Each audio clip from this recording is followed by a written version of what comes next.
서울 영등포구의 한 주유소입니다. 리터당 휘발유 값이 서울 평균보다 300원 넘게 비싼 2,100원대로 점심시간 30분 동안 주유하러 온 차는 단 한 대뿐입니다.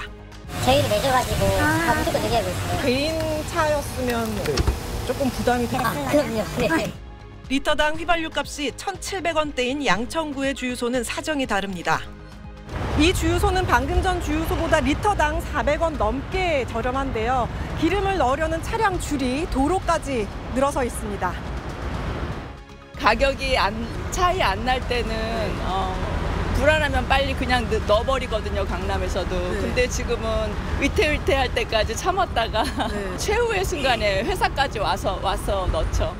국내 기름값은 국제유가 상승 영향으로 7월 이후 줄곧 오름세입니다. 국내 주유소들은 국제유가 상승분을 선반영하는 경향이 있기 때문에 소비자 부담은 더 커졌습니다. 그 유가 반영하는 게 2주차가 돼요.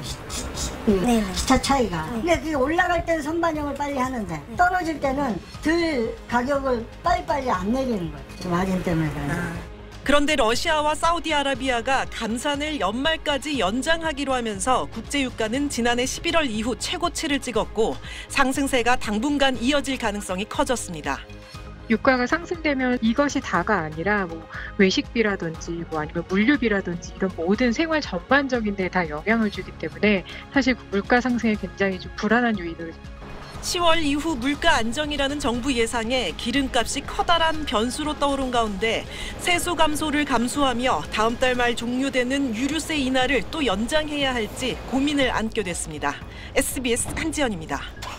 기름값 얘기군요. 네. 작년에도 이 기름값 때문에 힘들었던 분들 많은데 차로 출퇴근하는 분이나 특히 화물차 기사들 요즘 걱정이 많을 것 같습니다. 네. 일단 당분간은 좀 더 오를 것 같다고요? 네, 국내 기름값 7월 이후로 지금 2달 연속 오르고 있고요. 네. 앞으로도 당분간 좀 더 오를 걸로 보입니다. 어제 기준으로 휘발유는 평균 1,751원, 경유는 1,642원까지 올라왔습니다. 이게 전국 평균가가 그렇고요. 도대체 어디서 조사했냐, 우리 동네는 훨씬 더 비싸다, 이런 분들 지금 많을 겁니다. 사실 요새 서울 시내 좀 붐비는 데 주유소들 같으면 휘발유 기준으로 리터당 2,000원은 훌쩍 넘는 데들이 적지 않습니다. 근데 앞으로도 좀 더 오를 가능성이 높은 게요. 우리나라 기름값은 대체로 싱가포르 현물 시장의 석유 제품 가격을 기준으로 움직이고요. 원유 기준은 중동산 두바이유입니다. 대개 2주 정도 시차를 두고 국제 가격의 흐름이 국내에도 반영이 되는데 일단 두바이유 가격 추이를 보면 지금 2주 전보다 배럴당 3, 4달러 가까이 올라 있습니다. 또 마진을 봐야 하는 국제 석유 제품 가격도 대체로 상승 쪽으로 움직여왔고요. 이 얘기는 앞으로 몇 주 동안은 우리 기름값도 대체로 오르는 방향으로 이미 정해져 있다는 얘기입니다. 전반적으로 전 세계 기름값이 들썩이고 있습니다. 국제시장에서 가장 영향력 있는 원유 가격인 WTI 선물 가격. 오늘 새벽까지 9거래일 연속 상승하면서 지난해 11월 초 이후 최고치까지 올라왔고요. 브렌트유도 어제 90달러를 돌파해서 오늘 새벽까지 계속 오르고 있습니다. 네, 이유가 궁금합니다. 작년에는 우크라이나 전쟁 영향이 컸죠. 네. 올해는 왜 이렇게 들썩이고 있는 건가요? 기름이 많이 나는 나라들이 공급량을 줄이고 있기 때문입니다. 특히 그젯밤에는 사우디아라비아가 올해 연말까지 기름 생산량 줄여놓은 걸 그대로 유지하겠다고 공식 발표한 게 컸습니다. 기름값은 지난 7월부터 다시 야금야금 오르기 시작했는데요. 사우디가 하루에 100만 배럴씩 원유 생산을 추가로 줄이기 시작한 시기와 일치합니다. 이미 그전부터 줄였던 양이 많았는데 7월에 또 감산폭을 늘렸었거든요. 그런데 이걸 언제까지 하겠느냐, 10월 정도면 생산을 다시 늘리지 않겠느냐는 예측이 컸는데요. 연말까지는 감산을 유지하겠다고 그젯밤에 못 박은 겁니다. 그리고 러시아도 8월에 시작한 추가 감산을 감산폭만 좀 줄여서 계속하기로 했습니다. 전 세계의 하루 원유 생산량이 1억 배럴 안팎을 왔다 갔다 합니다. 몇백만 배럴이면 가격이 굉장히 출렁일 수 있는 양입니다. 사실 기름은 여름에 많이 쓰는 편이라서요. 별일 없으면 가을부터는 가격이 좀 꺾이기 마련입니다. 그래서 올해도 그렇게 될 거란 기대가 컸는데요. 이렇게 산유국들이 감산폭을 크게 유지하려고 하니까 가을은 왔지만 오히려 유가는 들썩일 수밖에 없습니다. 앞으로가 걱정인데 언제까지 이렇게 오를 걸로 보입니까?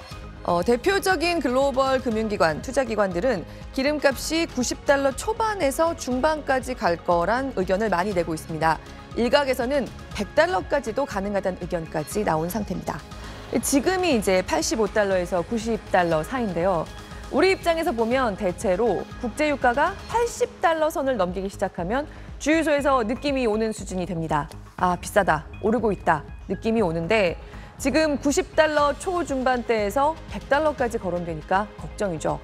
그런데 이렇게 주요 산유국들이 앞장서서 기름값을 지금 올리고 있는 건 중국의 경기 침체가 그만큼 심각하다는 얘기라고 월스트리트 저널은 분석하기도 했습니다. 기름값은 경기가 좋아야 계속 오릅니다. 경기가 안 좋으면 공장도 좀 덜 돌리고 사람들도 덜 돌아다니고 아무래도 기름을 훨씬 덜 쓰게 되거든요. 그런데 세상에서 기름을 가장 많이 수입해서 쓰던 나라, 중국의 경기가 그만큼 심각해서 산유국들이 유가가 너무 떨어질까 봐 미리 좀 올려놓으려고 한다는 겁니다. 그래서 이번 유가의 상승세는 수요가 받쳐주지 않기 때문에 단기적이고 제한적일 수 있다는 전망이 나오는데요. 우리 입장에서 보면요. 단기라고 해봤자 일단 산유국들의 이 감산 기조가 연말까지로 못 박혔죠. 지금 정도 가격으로 겨울을 맞아도 겨울을 맞기 부담스러운 가격이고 전반적으로 물가에도 부담이 됩니다. 그런데다가 지금은 유류세 인하 조치가 연장 중입니다. 근데 기름값이 이렇게 들썩이면 계속 유류세를 깎아줘도 기름이 비싸고요. 만약에 종료한다고 하면 체감 유가는 말할 것도 없이 성큼 더 오르겠죠. 당분간 기름값은 이러나 저러나 올해 2분기 같은 안정세를 기대하기는 좀 어려워 보입니다. 미국의 지난 8월 소비자 물가가 1년 전보다 3.7% 오른 걸로 집계됐습니다. 미국 소비자 물가는 6월에 3%로 안정되는가 싶더니 7월 3.2%, 8월 3.7%로 갈수록 고개를 들고 있습니다. 가장 큰 이유는 휘발유 값이 올라서입니다. 미국에서 휘발유 값은 한 달 사이에 10.6% 올라서 전체 물가 상승분 중에 절반 이상을 차지했습니다. 러시아와 사우디가 석유 생산을 줄이면서 연말까지 이런 상태가 유지될 전망인데 미국 소비자와 더 나아가서는 재선을 노리는 바이든 대통령까지 괴롭히는 모양새입니다. Fall is generally a time of year where most voters will see falling gasoline prices. Now that the Saudis and Russians are cutting oil production for the next several months. 기준금리를 정할 연준도 고민이 깊어지고 있습니다. 기름값은 나라박 상황 때문에 오른 거니까 연준이 금리를 올릴 필요가 없다는 의견이 아직 강하기는 합니다. 또 경제에 과한 부담을 줄 수 있다는 걱정도 큽니다. I believe sentiment is shifting towards the belief now that we're at or very close to the end of this rate hike cycle. 하지만 기름값이 계속 오르면서 각종 서비스나 생산 비용도 따라 오르는 걸 막기 위해서 금리 인상 카드가 다시 떠오를 수 있다는 분석도 있습니다. 시장에서는 일단 다음 주 연준 회의에서는 금리가 동결될 거란 전망이 절대적이지만 다음번 11월 회의에서는 동결 60%대 인상 40%로 인상 전망이 계속 올라가고 있습니다. 뉴욕에서 SBS 김범주입니다.